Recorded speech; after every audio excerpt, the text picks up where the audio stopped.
ISI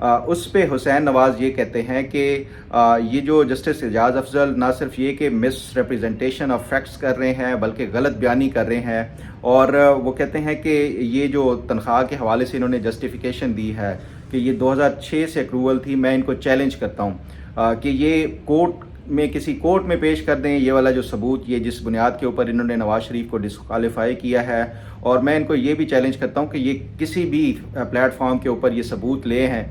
کہ 2006 سے جو نواز شریف کی سیلری ہے وہ اکروول اور ایکیومولیٹو تھی، تو میں اپنا جو بھی سزا ہوگی وہ بھگتوں گا۔ تو وہ کہتے ہیں کہ اس طرح کا کوئی ان کے پاس ڈاکیومنٹ نہیں ہے، یہ جسٹس اعجاز افضل نے غلط بیانی کی ہے، اور اس طرح کے جو وہ کہتے ہیں کہ جو اقامہ تھا جس کی بنیاد کے اوپر ان کا، تو پہلے تو وہ کہتے ہیں کہ مقصد ہی یہی تھا کہ نواز شریف کو کرپشن کی بنیاد کے اوپر سزا دی جائے، لیکن کرپشن کا کوئی ان کے پاس ثبوت نہیں ملا، تو پھر اس کی جو ہے انہوں نے پھر لیٹر سٹیج کے اوپر یہ جو اقامہ تھا اس کو بنیاد بنایا، اور اقامہ کا انہوں نے حسین نواز نے یہ بتایا کہ اقامہ کی جو بنیادی طور کے اوپر وجہ تھی وہ یہی تھی کہ نواز شریف نے 2006 میں وہ کہتے ہیں کہ یہ جب سعودی عرب انہوں نے چھوڑ دیا تو اس کے بعد ان کو obviously کسی ملک کی ریزیڈنسی چاہیے تھی، اور یو کے وہ جو جاتے تھے یا وہاں پہ رہ رہے تھے وہ وزٹ ویزا کے اوپر رہ رہے تھے، تو جو یو کے ویزا اپلائی کرنے کے لیے بھی ان کو یہ ریکوائرمنٹ کے طور کے اوپر کسی ملک کی ریزیڈنسی دکھانی تھی، تو یہ وہ وجہ تھی کہ وہ اپنے بیٹے کی جو کمپنی ہے اس میں ایک جو ہے وہ ایک ویسے ہی جو ان کے لیے اقامے کے لیے اور ریزیڈنسی انہوں نے اپلائی کر دیا تھا، اور یہی وجہ تھی کہ ان کو جو یہ جو کمپنی کا بورڈ آف گورنر کا چیئرمین کے طور کے اوپر ان کو شو کیا گیا تھا، نہ ہی انہوں نے کبھی تنخواہ لی اور نہ ہی اس حوالے سے وہ کوئی اکروڈ تھی تنخواہ یا ریسیویبل تھی یا ایکیومولیٹو تھی، تو وہ اس پہ جو وہ کہتے ہیں کہ یہ صرف اور صرف ویزا ریکوائرمنٹ کی وجہ سے یہ اقامہ اور یہ سارا وہ کیا گیا تھا، کیونکہ وہ کہتے ہیں کہ آپ کو یاد ہوگا کہ مشرف نے جب ان کو ملک سے نکالا تھا تو اس کے بعد اوبیسلی یہ کچھ عرصہ سعودی عرب میں رہے، اور اس کے بعد جب یہ سعودی عرب چھوڑا تو پھر یہ اس کی ریکوائرمنٹ پوری کرنے کے لیے یہ سارا کچھ کیا گیا تھا۔ پھر میں نے ان سے یہ پوچھا کہ جو والیوم 10 ہے خاص طور کے اوپر، اس کے حوالے سے ہمیشہ سے یہ بڑا پروپیگنڈا کیا جاتا ہے کہ اس میں کوئی بڑے ہوش ربا قسم کے انکشافات ہیں اور ایسے ڈاکیومنٹس ہیں جس سے شریف جو اس ٹائم یہ کہا جاتا تھا کہ یہ شریف گورنمنٹ ہل کے رہ جائے گی، جو والیوم 10 میں جتنے بھی یہ جو ثبوت ہیں اس پہ وہ کہتے ہیں کہ اس میں 0+0=0، یہ کوئی ایسا ثبوت نہیں ہے۔ آج تک اگر کوئی ثبوت ہوتا تو عمران خان کی گورنمنٹ آئی تھی، کوئی اس طرح کا اگر ثبوت ہوتا تو عمران خان سامنے لے آتے، اور پھر اس کے ساتھ ساتھ وہ کہتے ہیں کہ یہ سارا کچھ جو ہے وہ ججز نے ایک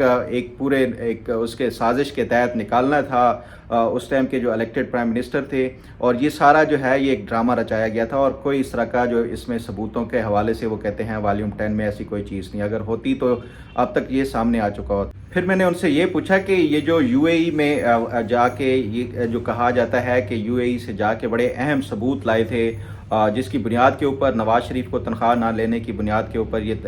ڈسکوالیفائی کیا گیا تھا، وہ کیا ثبوت تھے؟ اس پہ حسین نواز نے بڑے اہم اور ہوش ربا قسم کا انکشاف کیا۔ وہ کہتے ہیں کہ آپ کو پتہ ہے کہ یہ ثبوت تھے کیا؟ میں نے کہا نہیں، اس حوالے سے مختلف یہ کہا جاتا ہے کہ کوئی آرمی کے ٹاپ آفیشل وہاں پہ گئے تھے یو اے ای میں، جو یو اے ای حکام سے ملے تھے اور اس کے بعد یہ ثبوت وہاں سے لائے تھے، تو وہ کہتے ہیں بالکل ایسا نہیں ہے۔ یہ جو ایک ثبوت ہے یہ بنیادی طور کے اوپر وہ کہتے ہیں ایک کمپیوٹر سے اسکرین شاٹ لے کے اس کی موبائل کے اوپر تصویر بنائی گئی، اور وہ تصویر جو ہے وہ ایک ثبوت ہے اکروول والی جس کے اوپر وہ یہ کہتے ہیں، اور اس تصویر کی بنیاد کے اوپر یہ نواز شریف کو ڈسکوالیفائی کیا گیا۔ پھر میں نے ان سے پوچھا کہ یہ نیچر آف ایویڈنس ہے کیا؟ وہ کہتے ہیں کہ یہ جو ڈاکیومنٹ تھا یا جو ایویڈنس ہے ہمیشہ کورٹ میں ایڈمیسیبل تبھی ہوتا ہے کہ جب آپ اس کا ڈیو پروسیس پورا کرتے ہیں۔ ڈیو پروسیس یہ ہے کہ آپ جو بھی ڈاکیومنٹ کوئی باہر سے منگواتے ہیں تو سب سے پہلے اس جو باہر کی حکومت ہے یا جو متعلقہ اتھارٹی ہے، یہ جبل علی فری زون میں ان کی کمپنی تھی، وہاں سے یہ جبل علی فری زون سے پہلے اس کو نوٹرائز ہونا پڑنا تھا وہ کہتے ہیں، اس کے بعد پھر وہاں کی جو فورن منسٹری ہے جو یو اے ای کی، اس سے نوٹرائز ہونا تھا،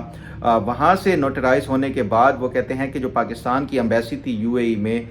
اس نے باقاعدہ اس کو اٹیسٹ کرنا تھا اور نوٹرائز کر کے اس کے بعد جو ہے یہ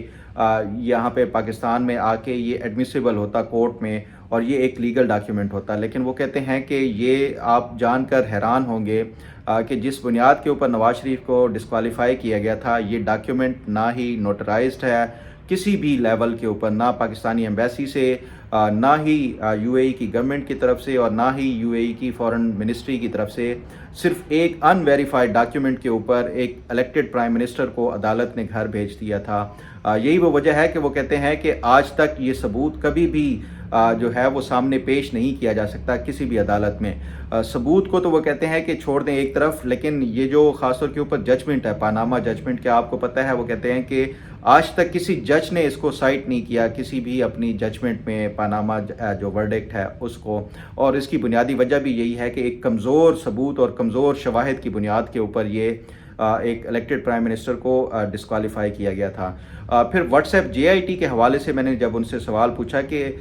جو جسٹس اعجاز افضل نے یہ دعویٰ کیا ہے، کیونکہ یہ تمام تر جو پہلے نام بھیجے گئے تھے وہ سارے کمپرومائز ہو سکتے تھے یا ان کو اپروچ کیا جا سکتا تھا. یہی جو ہے وہ جسٹس اعجاز افضل نے کہا تھا کہ ہم اس چیز کو اوائڈ کرنا چاہتے تھے، اور یہی وجہ تھی کہ ہم نے ان تمام اداروں کو یہ خط لکھا یا کہا کہ آپ ہمیں نام بھیجیں، ہم ان میں سے خود ہی چوز کر لیں گے. تو وہ کہتے ہیں کہ یہ بھی جسٹس اعجاز افضل سراسر غلط بیانی کر رہے ہیں. وہ جو حسین نواز یہ بتاتے ہیں کہ آپ کو اگر میں ان کا بیک گراؤنڈ بتاؤں کہ یہ جو جے آئی ٹی کے ہیرے جس کا یہ کہہ رہے ہیں کہ بالکل امپارشل تھے، اپروچیبل نہیں تھے، یہ سارے ہی باعث تھے شریف فیملی کے حوالے سے. پہلے نمبر پہ وہ کہتے ہیں کہ جو جسٹس عظمت سعید شیخ تھے، یہ مشرف کے دور میں ڈپٹی پروسیکیوٹر جنرل تھے، اور ڈپٹی پروسیکیوٹر جنرل ہونے کے ناطے انہوں نے شریف فیملی کے خلاف پوری کوشش کر لی ثبوت اکٹھے کرنے کی.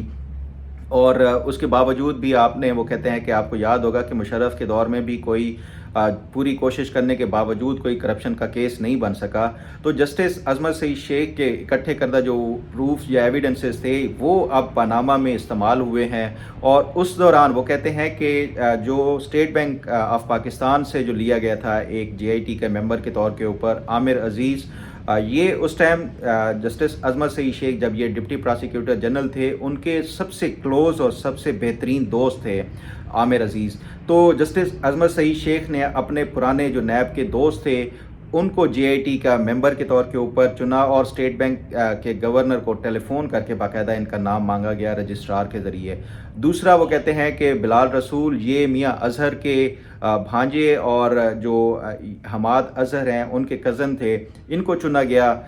یہ بھی ان کی جو دشمنی تھی شریف فیملی کے ساتھ وہ سب کے ساتھ سامنے ہے اور نون ہے. تیسرا جو ہے وہ کہتے ہیں عرفان منگی، جو نیب سے چنے گئے تھے،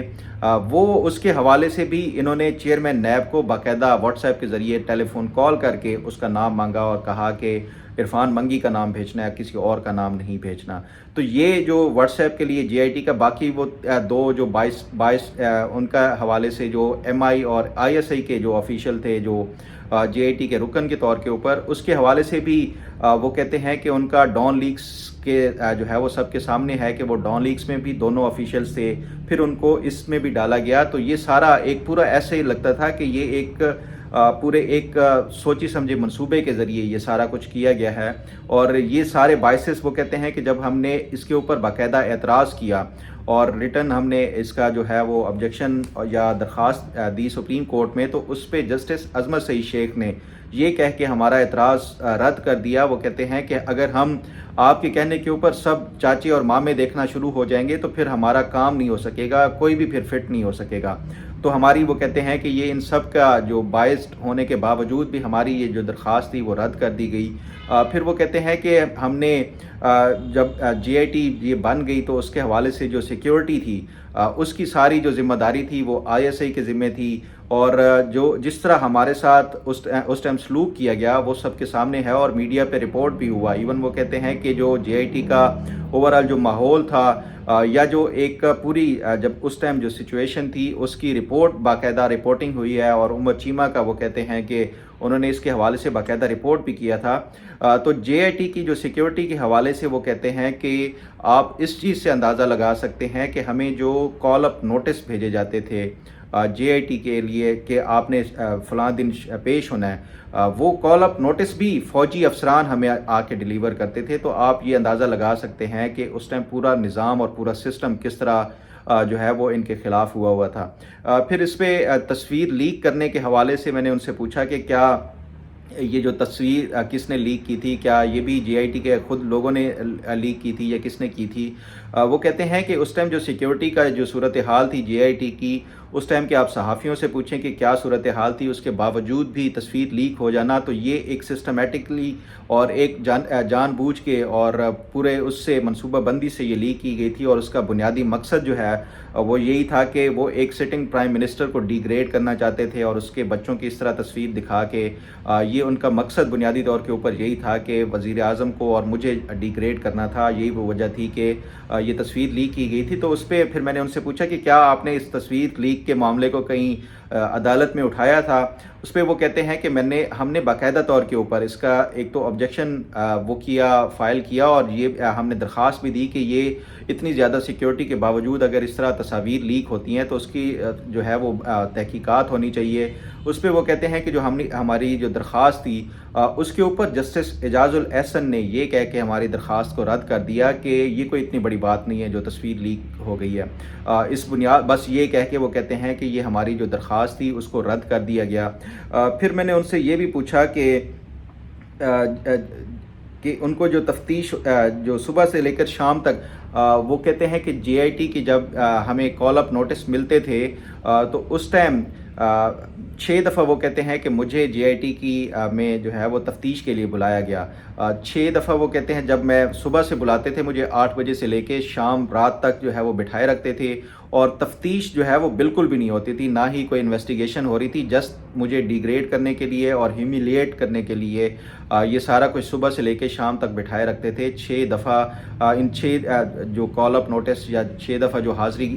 میں نے وہ یقینی بنائی تھی، لیکن کبھی کوئی باقاعدہ تحقیقات نہیں ہوئی. وہ اس پہ جو یہ ثبوت ہیں یا جو انویسٹیگیشن کے حوالے سے وہ کہتے ہیں کہ جسٹس عظمت سعید شیخ نے جو مشرف دور کے میں جب یہ جتنے بھی ثبوت ہماری جو شریف فیملی کے خلاف اکٹھے کیے تھے اسی کو ہی بنیاد بنا کے یہ پاناما میں استعمال کیا گیا ہے. اور وہ کہتے ہیں کہ یہ کتنے شرمناک بات ہے کہ ایک جو جج ہوتا ہے وہ اپنے جو کاز ہوتا ہے، جج کی ناٹ بی جج آف ہز اون کاز، تو اس پہ کے باوجود بھی جسٹس عظمت سعید شیخ جنہوں نے یہ بطور ڈپٹی پروسیکیوٹر جنرل یہ سارے کام کیے تھے، اب اسی کو ہی بنیاد بنا کے وہ اسی پاناما بینچ میں بیٹھ گئے اور پھر اس کے بعد جو ہے انہوں نے جو سارا کچھ وہ کیا وہ کہتے ہیں آپ کے سامنے ہے. حالانکہ کوئی ثبوت کرپشن کا نہ مشرف کے دور میں ان کو ملا تھا اور نہ ہی پاناما کے دور میں ملا ہے، لیکن اس کے باوجود بھی پھر انہوں نے اقامہ کو بنیاد بنا کے یہ سارا ڈسکوالیفائی کیا. اور یہ سارا کچھ جو وہ کہتے ہیں کہ اس میں عظمت سعید شیخ جو تھے وہ مین اس کے روح رواں تھے جو ثبوت اکٹھے کرنے جب یہ مشرف دور میں بھی تھا. تو ان کو تو وہ کہتے ہیں کہ بیٹھنا ہی نہیں چاہیے تھا کیونکہ یہ پہلے ہی ہمارے خلاف باعث تھے. یہ تمام تر جو ثبوت تھے وہ انہوں نے اکٹھے کیے تھے، اس کے باوجود بھی یہ اس بینچ کا حصہ رہے. پھر اس پہ میں نے ان سے یہ بھی پوچھا کہ آپ نے یہ جو ISI کو سیکیورٹی دینے کے حوالے سے کوئی اعتراض دائر کیا تھا اور اس کے ساتھ ساتھ جو واٹس ایپ JIT کے حوالے سے بھی کوئی اعتراض دائر کیا تھا، تو اس پہ وہ کہتے ہیں کہ دیکھیں یہ خاص طور کے اوپر جو JIT بنانے کے حوالے سے ہے، اگر یہ ان کو کوئی اس طرح کا کوئی ان کے دل میں کوئی چور نہ ہوتا تو یہ اوپن کورٹ میں جب یہ باقی تمام تر احکامات جاری کر رہے تھے اور باقی تمام تر جو جس طرح کی یہ چیزیں مینیپولیٹ ہو رہی تھی اور جس طرح یہ چل رہا تھا، تو اوپن کورٹ میں ایک آرڈر جاری کر دیتے کہ ہمیں جو ہے یہ جو JIT ہے اس کے لیے یہ سارے یہ جو نام ہے وہ چاہیے. ان کو کون روک سکتا تھا؟ لیکن ان کے دل میں جو ہے وہ اس ٹائم جو ہے وہ کوئی چور تھا اور یہ سارا کچھ ایک سوچی سمجھے منصوبے کے تحت ہو رہا تھا. اس لیے یہ خفیہ طور کے اوپر چھپ کے یہ کالیں کی گئی اور خفیہ طور کے اوپر اپنے جو من پسند اور جو باعث لوگ تھے چن کے لائے گئے اور وہ بنایا گیا. پھر اسی طرح جب ان سے یہ جو ISI کے حوالے سے پوچھا گیا تو اس پہ بھی وہ یہی کہتے ہیں کہ جب یہ ISI کے حوالے سے سیکیورٹی دینے کی ہے تو یہ عدالت کو کس نے روکا تھا کہ وہ ان کو اگر سویلین ایجنسیز کے اوپر ٹرسٹ نہیں تھا تو یہ عدالت اوپن کورٹ میں بھی جا کے جو ہے یہ اس طرح کے آرڈرز اور ڈائریکٹیوز جاری کر سکتی تھی کہ ہمیں سویلین جو ایجنسیز ہیں ان کے اوپر ٹرسٹ نہیں ہے